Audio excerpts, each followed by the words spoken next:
नमस्कार, तुम्ही बघत आहात प्रखर न्यूज। सप्तशृंगी गडावरती मादी बिबट सापडली मृत अवस्थेत, भूकबळी की घातपात?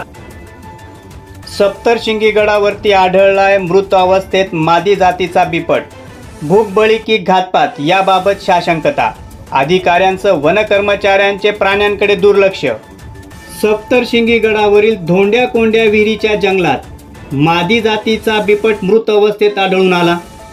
मेलेल्या बिबट्या दिसताच याबाबतची माहिती गडावरील रहिवासी रामचंद्र बर्डे यांनी सप्तशृंगी गडावरील वनरक्षक नाना राठोड यांना फोनद्वारे दिली। त्यावेळी अभोणा परिमंडळचे वनपाल देवकर व त्यांच्यासह वन कर्मचारी पालवी व अमृता पवार यांनी घटनास्थळी येऊन या घटनेचा पंचनामा केला आहे। वनपाल दरेकर यांनी या घटनेबाबत कळवणच्या वन परिक्षेत्र अधिकारी दीपावली गायकवाड यांना याची माहिती कळवली।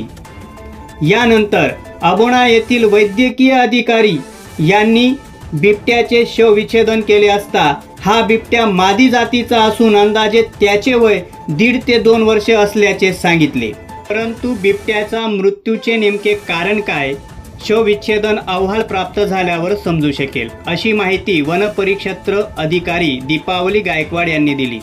परंतु ह्या बिबट्याचा मृत्यू कशाने झाला, भूकबळीने झाला की विषबाधेने झाला, हे अजूनही अनउत्तीर्णच आहे। जिल्ह्यातील दिंडोरी तालुक्यात बिबट्यांची संख्या मोठ्या प्रमाणात आहे, परंतु त्यांचे मृत्यूचे प्रमाण मात्र कमी आहे। हीच परिस्थिती कळवण तालुक्यामध्ये बिबट्यांची संख्या कमी असून मृत्यूचे प्रमाण मात्र अधिक आहे। याचं नेमकं कारण काय आहे हे अजूनपर्यंत समजू शकलेले नाही। त्याच्या मागे काही षडयंत्र तर नाही ना? तालुक्यातील जंगलांमध्ये जेथे वन प्राण्यांचे वास्तव आहे अशा ठिकाणी प्राण्यांना पिण्यासाठी मुबलक पाणी आहे की नाही? पाणवटे बांधले आहेत, पण मग संबंधित यंत्रणेकडून या पाणवट्यात पाणी उपलब्ध केले जाते की नाही? का नुसते शासकीय सोपस्कार म्हणून पाणवटे बांधलेत? जबाबदार अधिकारी यांनी कधी जंगलाची सफर करून याची प्रत्यक्ष पाहणी केली आहे की नाही?